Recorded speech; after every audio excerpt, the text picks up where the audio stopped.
एक बादशाह ने अपने हकीम से कहा कि हकीम साहब एक बकरे को ज़बाह करें और उसके जिस्म के अंदर जो सबसे अच्छी चीज है वो मेरे पास लेकर के आए।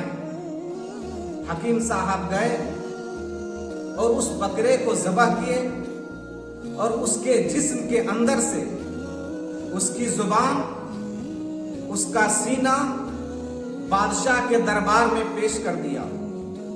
फिर बादशाह ने कहा, हकीम साहब उस बकरे के जिस्म के अंदर से जो सबसे खराब चीज है वो मेरे पास लेकर के आए।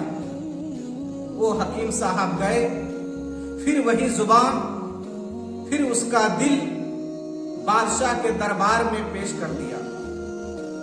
बादशाह ने कहा, हकीम साहब जब मैंने आपसे कहा सबसे अच्छी चीज लेकर के आए तो आपने उसकी जुबान और उसका दिल मेरे पास हाजिर कर दिया।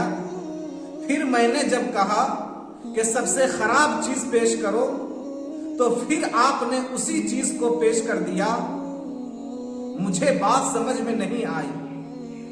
हकीम साहब ने कहा कि बादशाह सलामत, अगर किसी की जुबान और किसी का दिल अगर सही है तो समझिए पूरा जिस्म उसका सही है, और अगर किसी की जुबान और उसका दिल खराब है तो समझिए पूरा जिस्म खराब है। यानी आप अपने जुबान से, अपने अल्फाज से, अपनी जुबान की मिठास से आप अपना बिगड़ा हुआ काम भी बना सकते हैं। और अगर आपकी जुबान कड़वी है, आपके अल्फाज अगर गलत हैं तो समझ जाइए आपका बना हुआ काम भी बिगड़ जाता है। इसलिए